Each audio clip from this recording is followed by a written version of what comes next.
નમસ્કાર દર્શક મિત્રો, કંડલા સ્પેશિયલ ઇકોનોમિક ઝોન વાણિજ્ય તથા ઉદ્યોગ મંત્રાલય, ભારત સરકાર 57મો જન્મદિવસ સમારોહ. પૂર્વ વડાપ્રધાન લાલ બહાદુર શાસ્ત્રીને કાસેદના તમામ અધિકારીઓ દ્વારા પુષ્પરોહણ કરીને 57મા જન્મદિવસની ઉજવણીની શરૂઆત કરી હતી. 1965ના વર્ષ દરમિયાન કાસેદની શરૂઆત તે સમયના વડાપ્રધાન લાલ બહાદુર શાસ્ત્રી દ્વારા કરવામાં આવ્યું હતું. આજ રોજ કંડલા કાસેજ ખાતે 57મા જન્મદિવસ નિમિત્તે ભવ્ય સમારોહનું આયોજન કરવામાં આવ્યું હતું. હોટેલ એડિશન મધ્યે કાસેજના સ્થાપના દિવસની ઉજવણીનું આયોજન કરવામાં આવ્યું હતું. કાર્યક્રમનું આયોજન કંડલા વિશેષ આર્થિક ક્ષેત્રે વાણિજ્ય તથા ઉદ્યોગ મંત્રાલય દ્વારા કરવામાં આવ્યું હતું. કાર્યક્રમની શરૂઆત શહીદોને વંદન કરી અને 2 મિનિટનું મૌન રાખવામાં આવ્યું હતું. ત્યારબાદ મુખ્ય મહેમાનો દ્વારા દીપ પ્રાગટ્ય કરવામાં આવ્યું હતું અને કંડલા કાસેજ દ્વારા કોરોના કાળ દરમિયાન ખૂબ જ સારી કામગીરી કરવામાં આવી હતી અને વધુમાં જણાવવામાં આવ્યું હતું કાસેજ લીલુંછમ કરી દેવામાં આવશે, તે વિષય પર કામ પણ સારું કરી દેવામાં આવશે. સિક્યુરિટી હોસ્ટેલ બનાવવામાં આવશે, તેમાં તમામ પ્રકારની સુવિધા ઉપલબ્ધ કરવામાં આવશે. કાસેજના મોટાભાગના વિસ્તારોમાં દર ખૂણે લાઇટિંગ લગાડવામાં આવશે. કાસેજના મુખ્ય અધિકારી શ્રી દ્વારા જણાવવામાં આવ્યું હતું.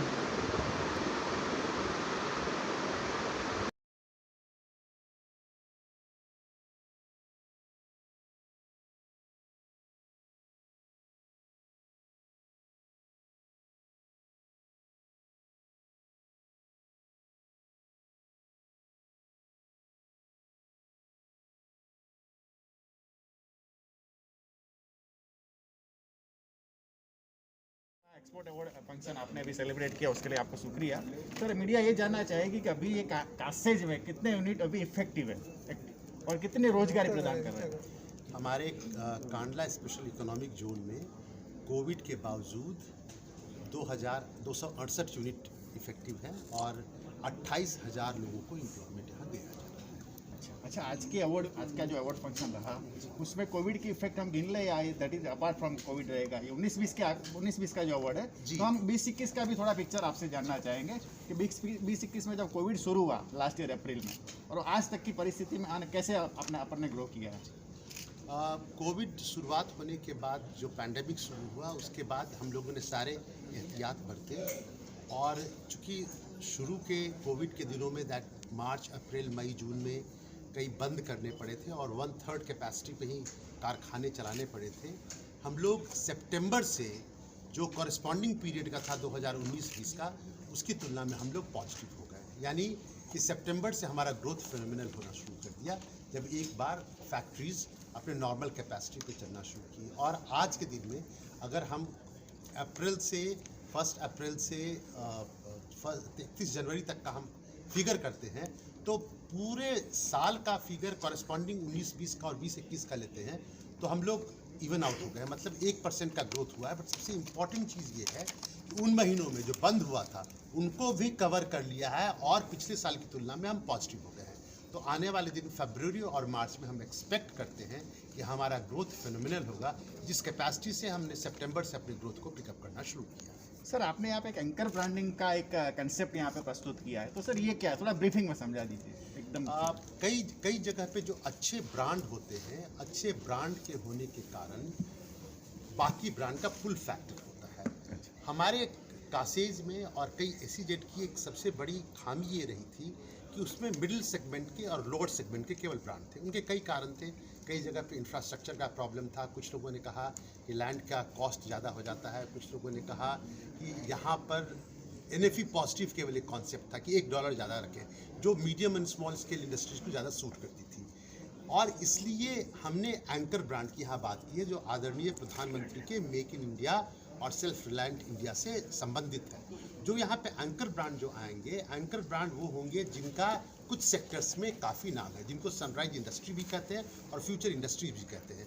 जैसे हमने इनमें बताया एडिटिव मैन्युफैक्चरिंग, जैसे सेक्टर्स में बताया हमने एरोपोनिक्स, हाइड्रोपोनिक्स, हमने सेक्टर में बताया मेडिकल इक्विपमेंट या नैनो टेक्नोलॉजी या रोबोटिक्स, इंडस्ट्रियल ऑटोमेशन, या हमने बताया इसमें ब्रिक जो बनाने का है RCB, that is resource alternate resource के साथ जो ब्रिक बनाए जाते हैं.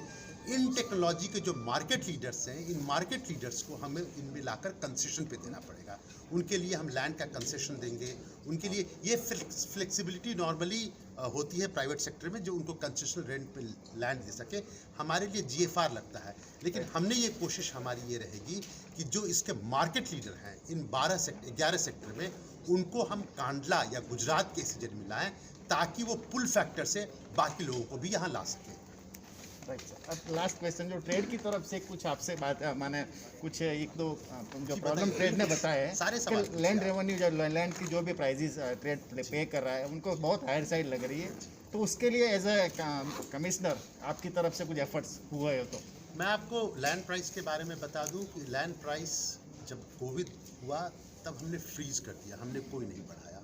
इस साल भी कोई लैंड का प्राइस नहीं बढ़ा है, और नॉर्मली कंपाउंड पे होता है वो भी हम नहीं बढ़ा रहे हैं। लेकिन एक छोटी सी जो लोगों की गलत फहमी है मैं दूर करना चाहूँगा। कोई भी अच्छी इंडस्ट्री किसी SEZ में आती है तो इस कारण से नहीं आती है कि लैंड प्राइस इतना है। मैं आपको बता दूं कि लैंड हम लोग 0 प्राइस पे देते हैं। अदानी में लैंड जाने के लिए 1 एकड़ का 1 करोड़ या उसके आसपास लगता है, हमारे यहाँ पे 0 लगता है, मतलब 1 पैसा हम नहीं लेते हैं। सबसे इम्पॉर्टेंट बात है। और हम रेंट लेते हैं, और जो रेंट का भी डिसीजन होता है हम सारे लोग मिलकर डिसाइड करते हैं, जिसमें इंडस्ट्री होती है। बट उससे ज़्यादा इम्पॉर्टेंट मैं ये बात बताना चाहूँगा कि आज के दिनों में कोई भी SEZ में इसलिए नहीं आता है कि MEIS या SEIS एक्सपोर्ट इंसेंटिव मिल जाए। कोई भी आदमी SEZ में इसलिए नहीं आता है कि रेंट का ये प्राइस है। वो SEZ में इसलिए आता है कि वहाँ पर उनको कितना इंफ्रास्ट्रक्चर अवेलेबल है, और इंफ्रास्ट्रक्चर दुनिया के हर SEZ में सबसे बड़ा पुल फैक्टर के रूप में काम हुआ है। और जब अगर हम जो भी पैसा कलेक्ट करते हैं उनसे, हम उन्हीं पे खर्च करते हैं। आज जो उनसे पैसा कलेक्ट हुआ है उसकी पाई उनको वर्ल्ड क्लास इंफ्रास्ट्रक्चर देने में हमारा खर्च हो रहा है। हम आज उनका ग्रीन SEZ के कॉन्सेप्ट को हम लेके आ रहे हैं।